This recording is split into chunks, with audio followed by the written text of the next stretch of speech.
Hello friends, स्वागत है आपका आपके अपने लीगल चैनल सोच पर प्रहार में। दोस्तों, आज इस चैनल पर दो वीडियो आने वाले हैं। एक वीडियो दूसरे चैनल पर आने वाला है। ये दोनों वीडियो जो इस चैनल पर आएंगे ये हस्बैंड के फेवर के वीडियो हैं। एक वीडियो में डाल चुका हूं जहां पर पत्नी का मेंटेनेंस शून्य कर दिया। पहले 30,000 लगाया था लोअर कोर्ट ने, जब पति अपील में गया तो उसको कर दिया गया 30,000 से शून्य, आज 2024 में, जबकि पत्नी की कोई भी इनकम नहीं थी। तो वो वीडियो आपके लिए बहुत ही काम का है। जिन लोगों ने भी उस वीडियो को नहीं देखा वो देख लीजिएगा, और इस वीडियो के एंड में एंड स्क्रीन पर भी मैं उसको लगा दूंगा, वहां जाके भी आप उस वीडियो को देख सकते हैं। अभी जो एक वीडियो बता रहा हूं ये भी हस्बैंड के फेवर का है, पति के फेवर का है। देखिए दोस्तों, इस वीडियो में जाने से पहले भी हम कुछ जनरल सिचुएशंस पे बात कर लेते हैं। दोस्तों, आज के समय पे क्या होता है कि जनरली लड़का लड़की दोनों ही बहुत पढ़े लिखे होते हैं, और पढ़े लिखे होना एक अच्छी बात है, लेकिन उसके साथ साथ एक ईगो फीलिंग मन में आ जाती है, एक अहंकार घमंड मन में आ जाता है, और कोई भी झुकने को रेडी नहीं होता। ऐसी परिस्थिति में देखिए, जब मैरिज होती है तो मैरिज में तो यही होता है कि दोनों को ही एडजस्ट करना पड़ता है कहीं ना कहीं। कई बार होता है कि वाइफ बिल्कुल भी एडजस्ट करने को रेडी नहीं होती, किसी भी चीज को एडजस्ट करने को रेडी नहीं होती। इवन मैंने ऐसे ऐसे मामले देखे जहां 10-10 साल मैरिज चली, बड़ा अच्छा, लेकिन 10 साल के बाद पति के साथ कोई प्रॉब्लम आ गई, उसकी जो इनकम थी वो आधी रह गई, तो वाइफ को खर्चे भी आधे करने थे। लेकिन जब हस्बैंड ने बोला कि भाई थोड़ा सा आप संभल के चलिए, तो उसने डाइवोर्स का केस डाल दिया, या अलग हो गई, या 498 डाल दिया। इस प्रकार के मामले 10 साल की मैरिज तोड़ने में एक सेकंड ने लगाया, केवल पैसे की वजह से। तो इस प्रकार के मामले ये, तो यानी इस मामले में भी अगर आप देखें तो मेन क्या है कि एडजस्टिंग नेचर नहीं है, एडजस्ट करने को कोई रेडी नहीं है। और ऐसे ही आजकल होता है कि आपके पास आपकी वाइफ आ गई, आप कहते हो कि भाई अभी आज पैसे नहीं है, टिकट बुक कराना है, ट्रेन की टिकट बुक करा ली, लेकिन वाइफ कहती है नहीं मेरे को तो फ्लाइट में जाना है, फ्लाइट की टिकट बुक कराओ, और आप नहीं कराते तो आपको उल्टा सीधा बोलती है। या आपको कहीं बोलती है मेरे को फॉरेन घुमाने के लिए ले जाओ, आपके पास पैसे नहीं है, आप कहते हैं चलो इंडिया में कहीं घूम लेते हैं, तो उस बात पे आपको सुनाती है। यानी किसी भी चीज में एडजस्ट करने को रेडी नहीं है। जबकि होना क्या चाहिए कि भाई पॉकेट फुल है तो आप फॉरेन जा सकते हैं, पॉकेट फुल नहीं है, कोई प्रॉब्लम चल रही है, कोई रिस्पॉन्सिबिलिटी है, कोई लायबिलिटी है, ईएमआई चल रही है, तो आप इंडिया में भी घूम सकते हैं, क्या प्रॉब्लम है उसमें, लेकिन एडजस्ट करने को रेडी नहीं। तो दोस्तों, ऐसे मामलों में अब आपको राहत मिलेगी। अगर इस प्रकार का नेचर आपकी वाइफ का भी है तो डेफिनेटली कोर्ट उसका संज्ञान लेगा। आप इस जजमेंट को संभाल के रखना और इस जजमेंट को अपने अपने मामलों में यूज करना। और दोस्तों, अभी तक भी चैनल को सब्सक्राइब नहीं किया ना, तो फटाफट चैनल को सब्सक्राइब कर लो। सब्सक्रिप्शन आएंगे नहीं तो मोटिवेशन गिरता है। सब्सक्राइब करते रहोगे, डेली नए नए वीडियो आते रहेंगे, क्योंकि उससे हम मोटिवेट होते हैं।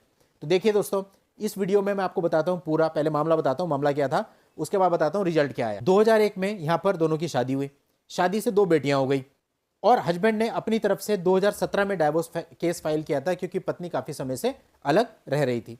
लेकिन फैमिली कोर्ट ने क्या किया, उसका केस खारिज कर दिया, यानी कि उसको डाइवोर्स ग्रांट नहीं किया। अब जो पति था उसने इस ऑर्डर को चैलेंज किया। अब जब उसने चैलेंज किया तो वहां पर उसने सारे तथ्य बताए लोअर कोर्ट में जो भी उसकी पिटीशन में थे। अब दोस्तों, यहां पर कोर्ट ने कुछ चीजों को नोटिस किया। पहली चीज वही नोटिस करी जो मैंने आपको जनरली बताई थी कि वाइफ का एडजस्टिंग नेचर बिल्कुल भी नहीं है, वो किसी भी चीज में एडजस्ट करने को रेडी नहीं है। दूसरी चीज जो कोर्ट ने नोटिस करी वो ये करी कि अगर हस्बैंड वाइफ के बीच में कुछ डिफरेंसेज आ जाते हैं तो उनको सॉर्ट आउट कर लेना चाहिए समझदारी से।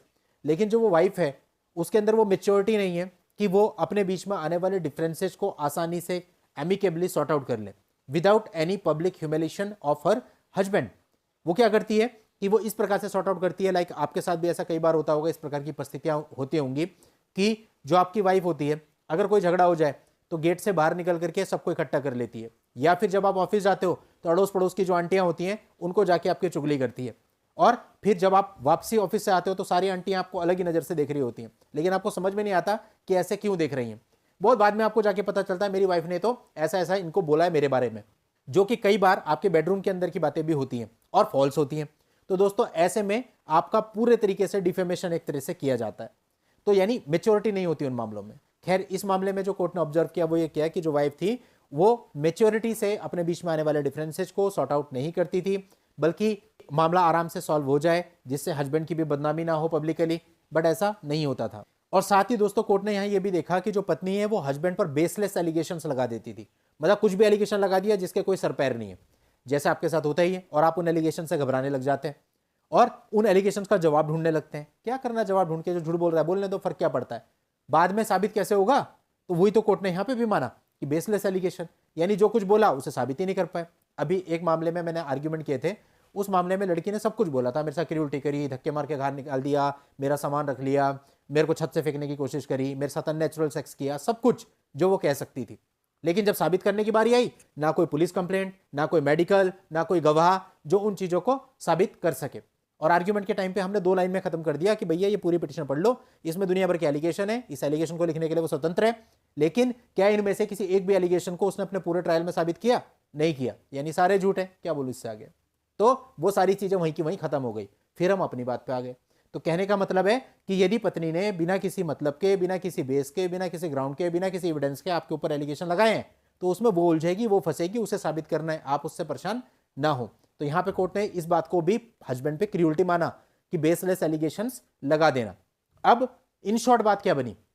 इन शॉर्ट बात ये बनी कि जो पत्नी थी वो हस्बैंड पर क्रूअल्टी करती थी और डिजर्शन का ग्राउंड तो था ही।